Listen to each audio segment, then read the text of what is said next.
Hi guys! Welcome back again to my YouTube channel. So, by the way guys, maraming salamat po pala sa walang sawang pagsubaybay sa ating pong daily love reading, and kung ikaw ay bago pa lang sa ating channel, mag-subscribe na po kayo. Then, i-click mo na rin yung ating notification bell para lagi kang updated sa ating mga bagong upload, okay? So guys, sa mga interested naman sa ating private reading ay nasa description box below lang po yung link ng Facebook ko. Message lang po kayo. So, by the way, tingnan natin kanino ba tong love reading, itong masasagap natin ngayon. Kanino ba tong love reading?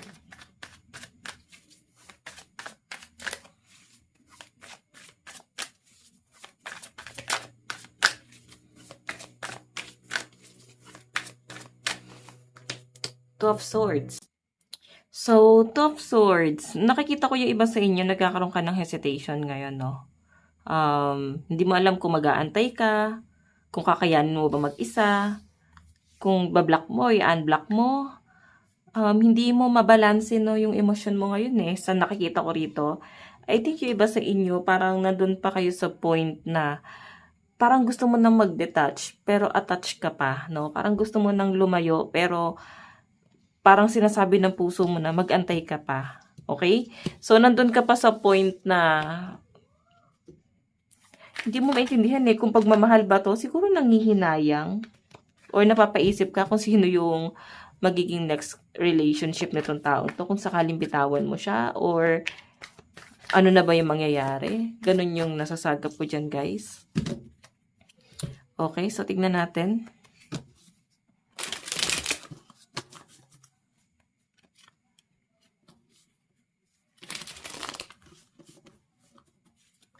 Additional message. Meron tayong 7 of Wands, challenge, struggle, defense, boundaries, courage. So, eto naman kasi guys, na pagsuko mo ngayon, parang siya din naman kasi yung nagbibigay ng dahilan para sukuan mo siya eh. Nandun na kasi sa point na lagi siya nagsiset ng boundaries. Or parang nakikita mo na parang may distansya talaga sa connection nyo ngayon. Okay? So, kung makita nyo Ace of Cups, new love, proposal, offer, marriage, new relationship. So, pwedeng bago pa lang kayo na tong taong to. Pero makikita mo na parang lagi siya nagkakaroon ng distance, no? Or siya yung laging gumagawa ng way para dumistansya ka sa kanya or lumayo yung loob mo sa kanya or ma-fall out of love ka. Lalo na pagka nag-uusap kayo, mararamdaman mo na parang ang cold ng pag-uusap, parang may hindi tama. So, siguro tulungan mo yung sarili mo na mag-recover. Okay, tulungan mo yung sarili mo na parang lumayo na dito or umalis na sa ganitong klase ng sitwasyon. Siguro kasi iba sa inyo nanghihinayang ka, lalo na dun sa personality, no? Yung pag-uugali niya kasi parang kahit naman sabihin na natin na siya na yung pinakamasama sa paningin mo, may mga mabubuti rin naman siyang nagawa sa inyo. So ngayon, hindi ka makapag-decide dito kasi urong-sulong yung energy mo. Mag-i-stay or alis, mag-i-stay or alis. Ganun eh. Paulit-ulit yung cycle. Okay? Tignan natin.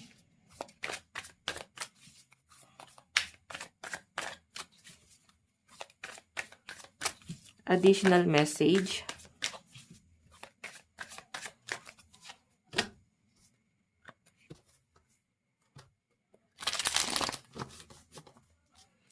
Additional message. Meron tayong 3 of Swords, 3 of Swords. Sorrow, heartbreak, divorce, separation, loss, ending. So, yun. Itong relasyon na to guys, parang nag-aantay pa rin kung may manunuyo ba, kung susuyuin ba. Nahihirapan na yung person mo na depensahan yung sarili niya kasi nga, alam niya kung saan ka nanggagaling. Alam niya kung ano yung naging dahilan kung bakit ka nasasaktan ng ganyan or yung mga reason, no? May mga pagkakamali siya. So, nakikita niya rin yung sarili niya na parang useless din naman. Kaya nga siguro itong relasyon na to, mas pinipili niyang maging walang kwenta na lang dito hanggang sa parang ikaw na lang yung bumitaw, no? Kasi parang ang hirap ng ayusin eh. Paulit-ulit na lang yung cycle sa nakikita ko dito. Okay, kaya parang napapagod na yung iba sa inyo. So, by the way, tingnan pa natin.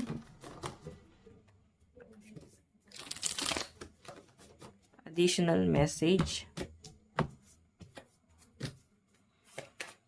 Additional message. Kanina po itong love reading.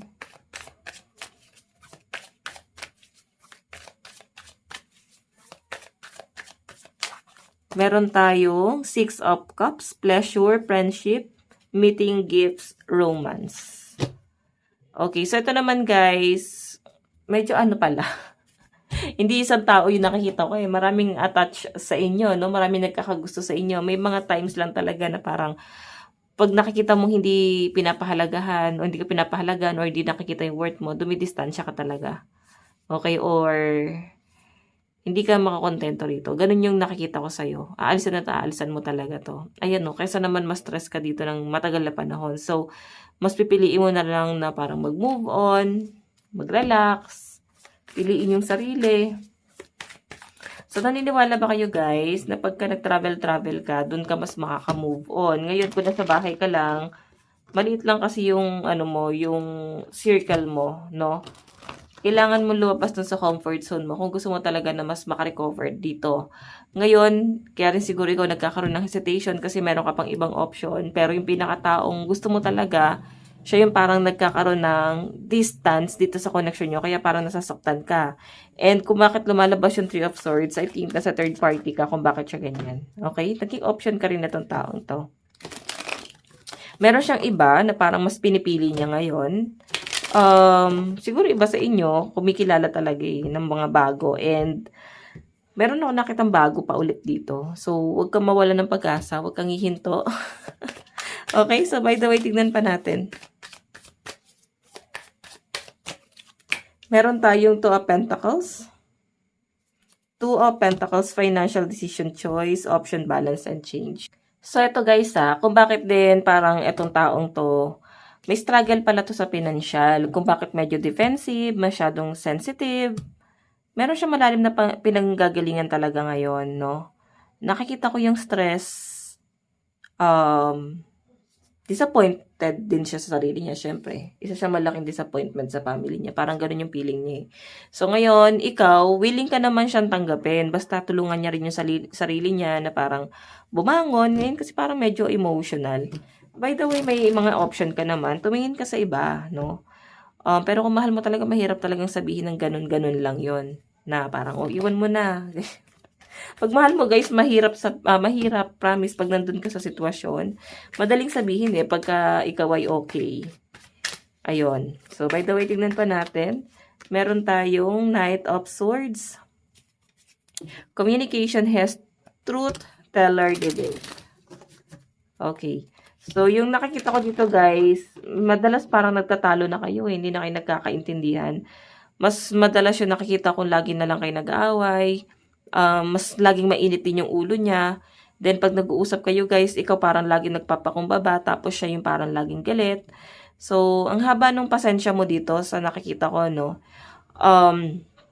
Pero minsan din syempre, no, dumarating ka rin sa point na nauubos din talaga yung PC mo. Nauubos din talaga yung pasensya mo. So, by the way, tignan pa natin. Meron tayong Queen of Swords, sharpness, thought, leader, intelligence, logic, and balance. Diba? Napaka-logical mo Tapos maguguluhan ka pa, ano kayang mali?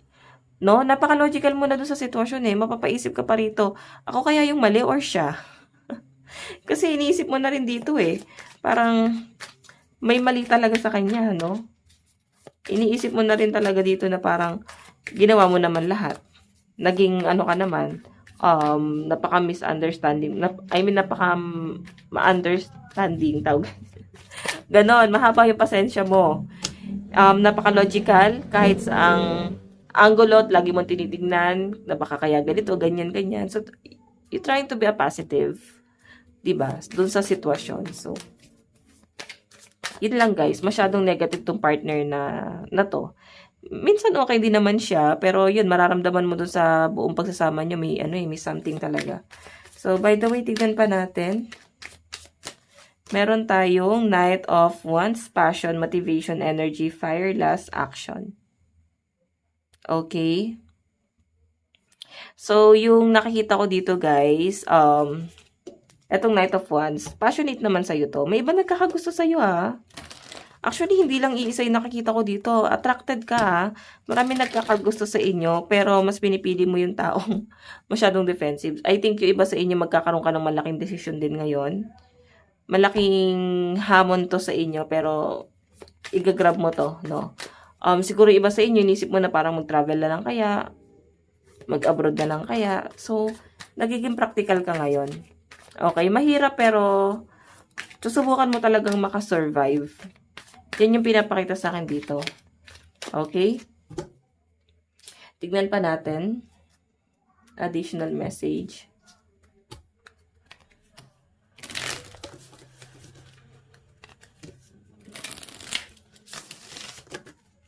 So, eto na lang guys ha. Kung hindi kayang i-improve ng person mo yung sarili niya, at least ikaw i-improve mo yung sarili mo. Okay? Sa halip na isayangin mo yung panahon mo sa kanya, like, yung kakatulong mo sa kanya, hindi naman, alam mo yun, sayang lang eh. Malaki na i-invest mo. Tutulungan mo siya ng tutulungan, pero wala namang mangyayari. So, anong dapat mong gawin? Tulungan mo na lang yung sarili mo. Okay? Sarili mo na lang yung i-level up mo. Okay? So, by the way, tingnan pa natin. Kanina tong love reading. So, meron tayong, why can't you see my heart? So, yun. Hindi niya talaga ikaw masyadong na-appreciate, no? Kasi masyadong defensive yung person mo. Parang nung una, sweet-sweet niya. Eto guys, parang hindi naman ganun katagal tong relasyon na to. Oo, parang months or sabihin 1 year. Mga ganun lang siya guys. Months or buwan lang, weeks pa lang. Pero nakita mo na agad yung ugali, no? May ugali na mahirap unawain. So, meron tayong letting go is sometimes the kindest choice. Ayun. Yun yung parang pinaka the best choice na parang mas magandang gawin mo. Parang palayain na lang siya. Kasi baka, alam mo yun, baka hindi siya para sa inyo. Kasi sa inyo hindi nagbabago hindi nagsusumikap, no? So, marirealize mo na baka mas gusto niya iba. Baka mas gusto niya mag-improve sa malayo. Kasama yung iba, no? Kung LDR kayo. Or parang nalulungkot ka din na hindi mo siya nagawang patinuin or hindi siya yung parang or hindi ikaw yung parang naging dahilan para bumangon siya sa umaga. Hindi ikaw yung naging dahilan para mangarap itong taong to. So nakakalungkot lang kasi yung paglaya or pagbitaw na ginawa mo dito is para sa taong deserve nitong person mo na parang baka doon magbago ka, baka doon mas deserve ka, doon ma-inspire ka. So, alam mo yon. Tignan pa natin additional message. Meron tayong hope shape you, future more than pain, ever could. So, yon yung sinasabi sa akin dito guys, itong ano na to, 'di ba, umasa ka pa na magkakaroon ng improvement about dun sa future niyong dalawa na kahit papaano is may parang may enhance pa to. Umasa ka na parang may mangyayari pa, meron pang magiging malalim na connection, pero yun na nga kagaya ng sabi ko guys. I think nahirapan ka na dun sa sitwasyon. Additional message, meron tayong you hurt me. Everything that happened hurt me so much. I need more time to heal. So yun, sobra ka nasasaktan, no? So, ngayon, parang tama to, bigyan mo ng time yung sarili mo, ng space, kasi sobra ka nasasaktan, sobra ka nahihirapan dito. Meron tayong emotional intimacy. I'm afraid to truly open up to you. Being raw and authentic with my emotion is something I'm still working on. Ayun.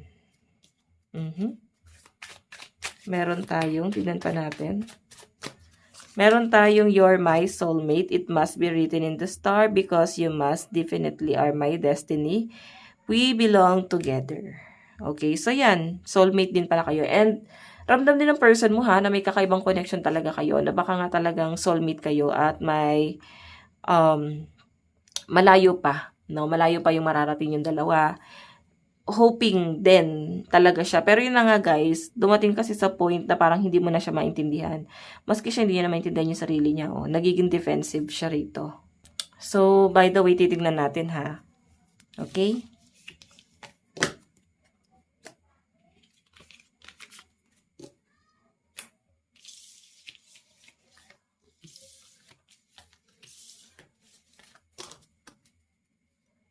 Doon tayo sa energy ng person mo. Ano yung nararamdaman niya sa inyo ngayon?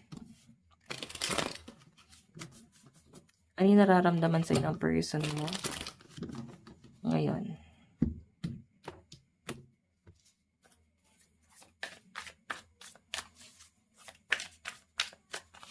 Meron tayong 3 of Pentacles. 3 of Pentacles, collaboration, teamwork, skill creating, building plan. So, na-appreciate naman pala niya yung mga tulong mo. Nakikita ko guys na na-appreciate naman ng person mo lahat ng mga sacrifice mo sa kanya, kung paano mo siya pinaglaban, sobra, no? And kung paano mo siya tinutulungan, yung mga simpleng effort na ginagawa mo sa kanya, kung paano mo siya guys sinasikaso, nakikita ko naman dito na na-appreciate niya to.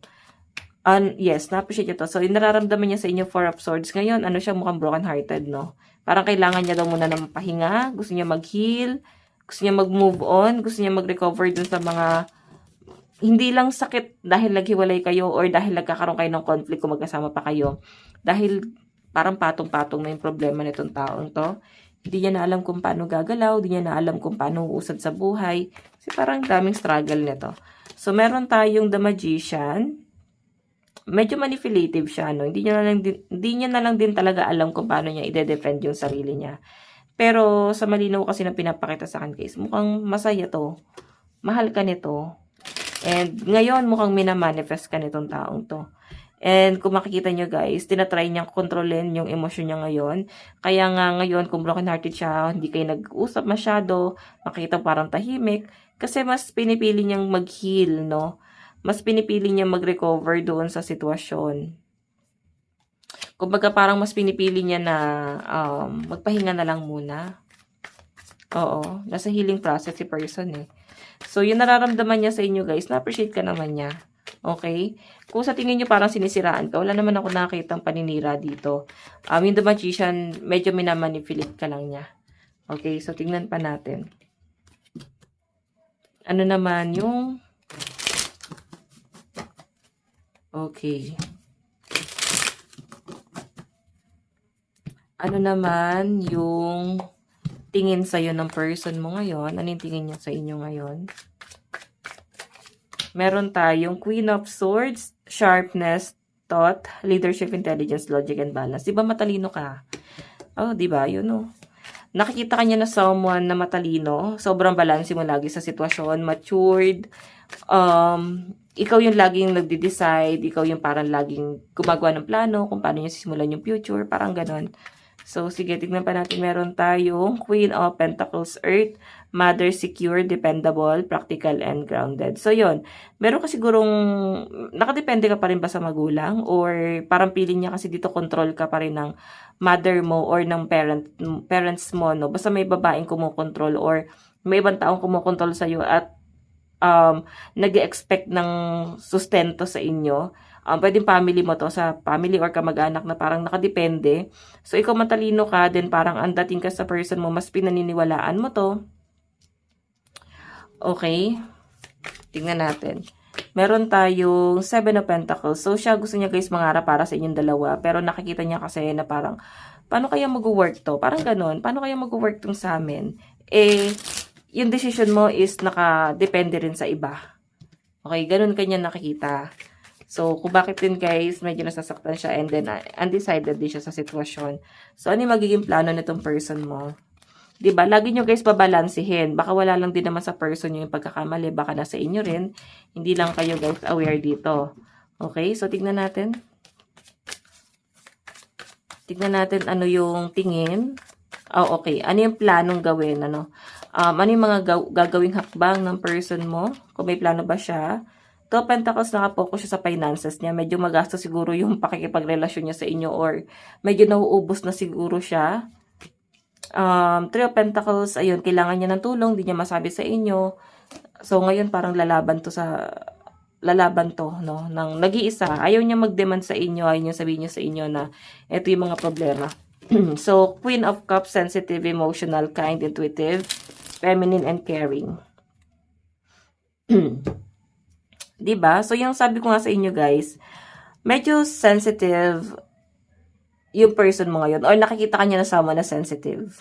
Okay, ayaw niya makisabay doon sa emosyon mo, baka red days mo ngayon or baka may pinagdadaanan ka din. ayaw niya sumabay doon. So, nakikita ko dito na parang pahupain niya yung tension.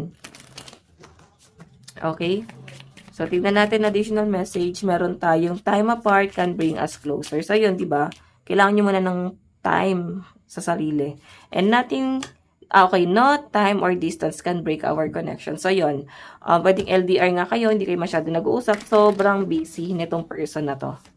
Okay? So, by the way, tignan pa natin. Meron tayong wild side. There is a side to you I haven't seen and want to. I want to see you. Let loose and get wild. Let's have some fun.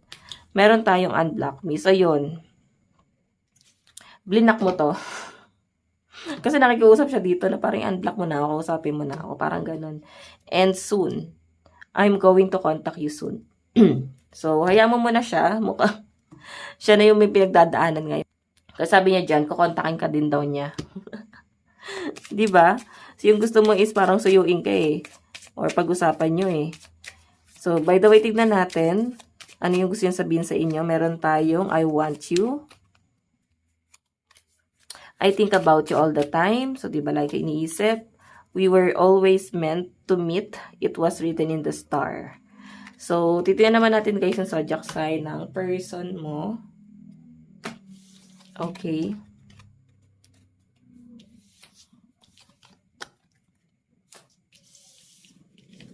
Tingnan natin. Zodiac sign. Meron tayong Libra, Sagittarius, Capricorn, Pisces, Taurus, and Leo. Cancer, Gemini, Aries, Virgo, Taurus, and Leo energy sa side ni person. So, sa side mo naman, ano naman yung nararamdaman mo sa person mo?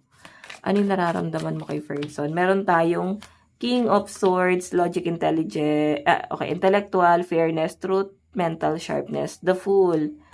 Parang ano to, nakikita mo sa kanya walang pangarap, parang happy-go-lucky, sobrang kontento. So, wala namang masama dun guys, no? Minsan okay pa nga yun eh. Hindi gano'n nakaka-pressure pag hindi ka, nag-expect ng malaki sa buhay mo. Itong person mo, kontento siya. Matalino siya. Siguro nakukulangan ka kasi, matalino siya pero sayang naman. Wala siyang nagiging improvement, no?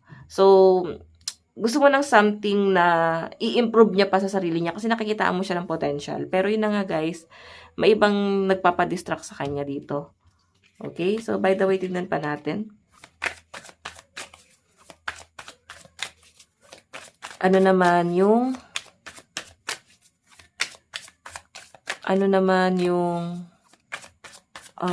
plano mo? Ano yung dapat mong gawin? 7 of Swords. Diba? Magmahal ka ng wala kang expectation or wala kang ina-expect mo na dito sa tao to since bago pa lang naman kayo. Huwag nyo guys masyadong i-pressure, no? Pag bago pa lang guys, normal pa lang yung ganyan-ganyan. So, kailangan daanin nyo muna sa pag-uusap, no? Meron tayong Virgo, Scorpio, Cancer, Aries, Aquarius. Meron tayong Aquarius, Gemini, Cancer, Scorpio, Virgo, and Aries energy sa side mo. So, in the near future, saan na kayo papunta? Katay na isang card. Let the past go. Can we rewind time and go back to before we were both broken down by life? Our past hold us back from our future. So, yun, isa pa sa nagiging struggle nyo, yung laging binabalik yung nakaraan. Okay? Hindi na guys mag-work to kung lagi yung binabato yung nakaraan. Dapat lagi yung tinitingnan dito is yung future nyo. Okay? Lagi yung titingnan dito is kung paano kayo mas mag-work. Kasi hindi to mag-work kung lagi kayo nag-hold back. Or pag nag-aaway, laging ibabato to yung mga past issue, lagi yung mga ino-open up. So, di ba, paano siya guys uusad? Okay? Walang improvement dito. Hindi kayo makakausad ng person mo kung walang mag-give way. So, by the way guys, ito lang po ang inyong daily love reading. Bukas po, let God bless and love you all. Bye-bye po.